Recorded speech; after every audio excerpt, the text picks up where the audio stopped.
Traditional martial artists will often seek out martial sport in order to compensate for missing elements in traditional training. But it is important to understand that a martial art and a martial sport are not the same thing. In a martial sport, the fight has a beginning and an end, and the goal is to defeat the opponent. In a martial art, the fight has no beginning and no end, and the goal is to avoid losing.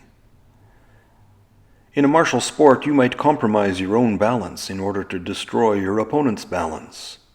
In a martial art, you might empower your opponent's balance in order to preserve your own future. Perpetual balance and harmony are far more important than momentary victory. Let's move this over here. That's how you put those huge tanks in. Yeah. So anyway, this is leverage, right? So this is the principle. Yep. Right? Here's 250 pounds or so. I've moved tanks that weigh 600 pounds, 900 pounds. So oxygen, maybe nitrogen. Which one was the heavy one? Oh, anyway, that was 20 years ago. But there you go. So once you get it on its side like that, it's not that big a deal. Mm-hmm. It rolls. Right. It's just like people. When you're getting a person off balance, right? So now you're on the angle. Mm-hmm. It's really easy to turn you. All right, yeah, I got you. Okay. Just like that. Just like that. Yeah, same thing. So from here, if I try to turn you, it's going to be really hard. It's like trying to push that thing across the floor. Right? And if I try to tilt you myself, I can do that if I get in like that, and you're going to see, that's the thing, right? Yeah. It's what you were saying about your teacher saying that it's only good for the first couple of seconds of a fight against, but once it becomes a fight, like you said. Right. Yeah. So it's the same thing with Tai Chi. yeah, same idea. So the trick is with the martial art is you want to start by winning. Yes. And as soon as it becomes a fight, you've made a mistake. So the error is in letting it become a fight. Another way of saying it is that if you are in a fair fight, your tactics suck. Okay? So what I want to do is always have the advantage, and of course I won because I was cheating because I always had the advantage. Right. So it's not a fair fight. Right? So if you're in a fair okay? So I was able to do that because I didn't tell you what I was doing. No. But now that you know, that's going to be different. Yeah. Okay, sure. so I didn't tell you were in a fight. Right, yeah, totally. No, I'm ready. Now just for the camera, so from here, Yep. if you're pushing me, there. Okay.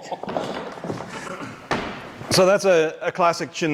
You'll see that in Aikido a lot because that technique is very friendly. And I'm not moving against your joints.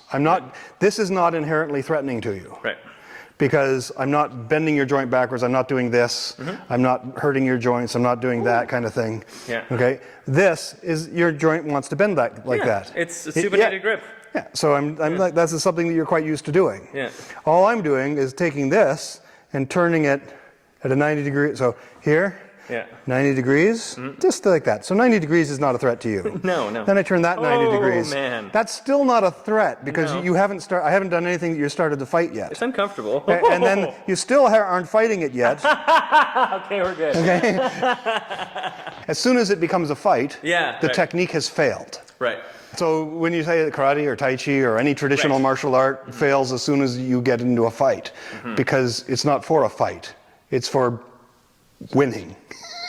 It's for winning. Okay, as soon as you stop winning, it doesn't work anymore because start by winning. Yeah, so when you want to learn how to deal with losing, you get into a martial sport. Okay, because the martial sports are all about what to do when you're losing. Right. Because you're on the ground, what do you do? Well, what are you doing on the ground is what the traditional martial art would say. Right. You shouldn't have got there in the first place. But the person in the martial sport says, oh, I can roll with this. They can deal with MMA training, but they can't deal with the training with him because whenever they cross hands with him, they don't get a chance.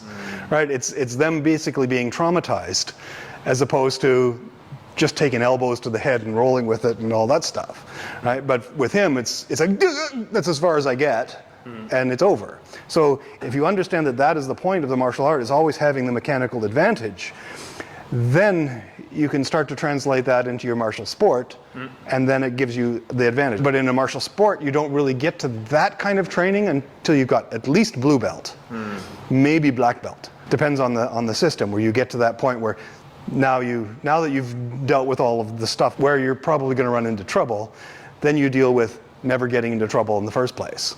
So a lot of the traditional martial arts were developed by people who had already gone there, and they said, oh, this is what you need to do to be winning all the time. And then they try to teach that, but they don't teach all the basic stuff that leads up to it. So they don't teach you what to do when you're losing. And most people are losers most of the time. Right? Most of us we're off balance all the time. So for somebody to have that sort of awareness where they are always present and always aware and always know what's going on, right, they can walk right up to a moose in the wilderness and not get killed. They can be this close to it, as I was telling you that wonderful story, which I will put in another video. Yeah. How to be a Disney princess. So you grab my yes, sir. So this is not a technique, right? You learn techniques, you learn things to do when you're learning a martial sport, right? Somebody gets you into this position, what are the ways out? What are the techniques? What are the levers you can use, right? Especially internal styles are teaching you principles, but you don't know that until you've done it for a long time, so you end up learning no skill, no skill, no skill, no skill, and holy crap, it works now. Right. So most people aren't satisfied with that kind of learning. Make them do a bunch of forms and techniques and things that they can do well in a demonstration, but you also have to explain to them that you're not a fighter yet.